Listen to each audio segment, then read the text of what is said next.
Hey guys, AEW Dynamite results are here. Rampage will also be here.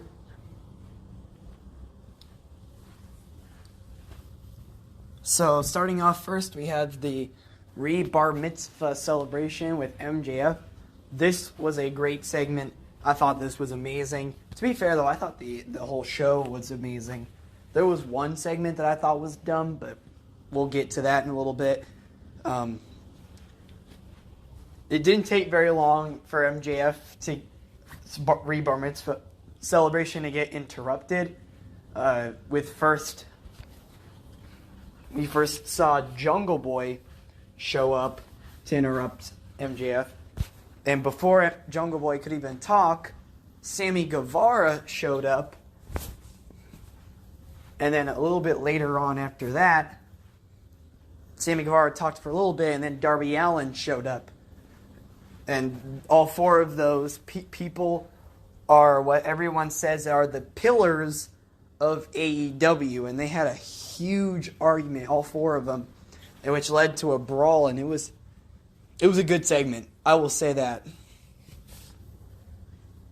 Then we also saw Jon Moxley, Claudio Castagnoli, and Wheeler Yuta take on Hangman Page, Evil Uno, and Stu Grayson. And by the way, Stu Grayson is all elite again, but still, it's great to see Stu Grayson back. And it was a great matchup. Wheeler Yuta cheated, and Blackpool Comic Club got the victory. So, yeah, Blackpool Comic Club definitely are heels, at least as of right now. I still wouldn't say they're heels yet. I wouldn't say they're heels in general. I would say they're doing heelish acts, per se. But that's really it. But yeah, that was a good matchup there. Juice Robinson had a promo on why he laid out Ricky Starks last week. And Robinson said Starks isn't going to do a thing about what he did to his injured neck. Jade Cargill had her Canadian Open Challenge. She took on Nicole Matthews, a independent star. And then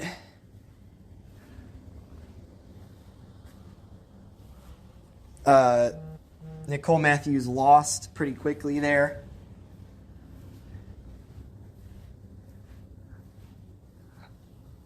Later on,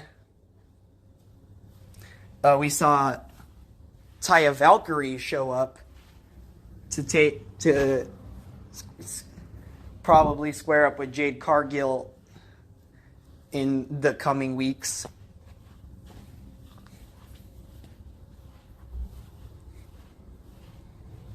Tony Schiavone was backstage with Ricky Starks, who said it was relevant to be in Bullet Club in 2015. If it's an issue with Starks that Robinson has, they can go anytime, any place. Then we saw the debut of QTV, which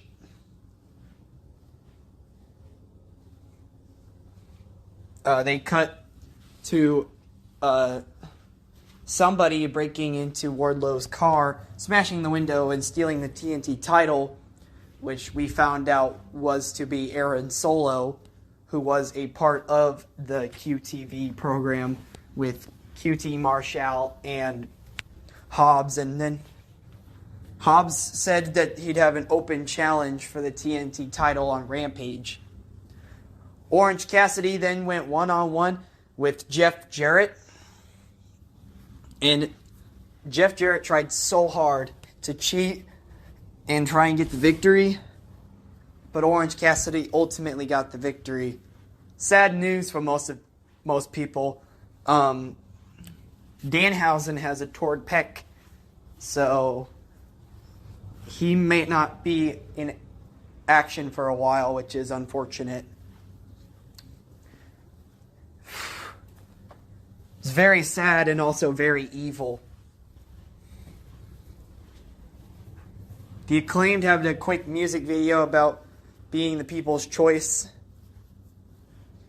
Then the Outcasts came to the ring, telling the fans to be quiet.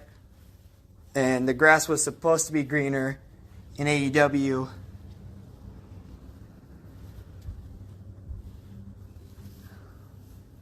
And then Saraya said they're going to show that AEW is their house, as without them there wouldn't be a division. Then there was a brawl there from Jamie Hayter, Britt Baker, and the Outcasts.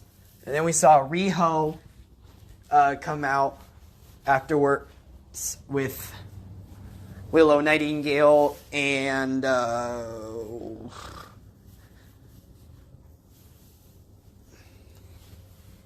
who else was there?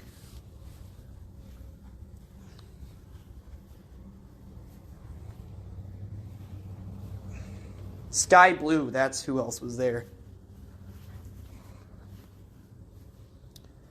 And that was pretty much it there. Matt Menard and Angelo Parker said that the Acclaimed music video was entertaining, and then basically saying that they were hard to get. They told the Acclaimed to watch on Rampage to get a taste. And then we saw the Trios match for the AEW Trios Championships, the Triple Threat Trios matchup, the House of Black, the Elite, and Jericho Appreciation Society. This was very good. Very much a great matchup there. And the House of Black retained the championships, which made me feel good. Blackpool Combat Club came into the ring. They were still brawling with the Dark Order. And they finally got into the ring. The Elite showed up to back Hangman, it looks like. And boy, oh boy, at the very end of Dynamite, we come off with the cliffhanger of the Elite and Hangman, which also happened all the way back at Revolution last year, I believe. Not last year, but maybe last year. I don't know. It was at Revolution one of the years. It was either last year or it was 2 years ago. I think it was 2 years ago. Yeah, it was Revolution 2021. That is absolutely insane.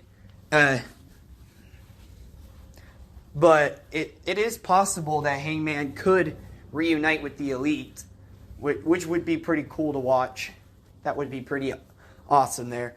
But storyline brewing out here, and I love it. But anyways, now let's go to AEW Rampage predictions. Powerhouse Hobbs' matchup, open challenge, was answered as Rey Fenix will be the one to take on Powerhouse Hobbs for the TNT title. Powerhouse Hobbs is retaining the title, though, in that matchup, which is ultimately fine with me. But it should be a good matchup. Taya Valkyrie will make her AEW in-ring debut. This is just giving Taya Valkyrie a win and getting people to watch Rampage, ultimately. Taya Valkyrie is going to win that matchup. Matt Menard and Angelo Parker will take on the Bollywood Boys, which is nice to see the Bollywood Boys on AEW television anyway. And, yeah, I see Matt Menard and Angelo Parker winning against the Bollywood Boys. But there you go, guys. That's about it for this episode. This is TPW Talking Pro Wrestling. I'll see you guys next time. Good night, everyone.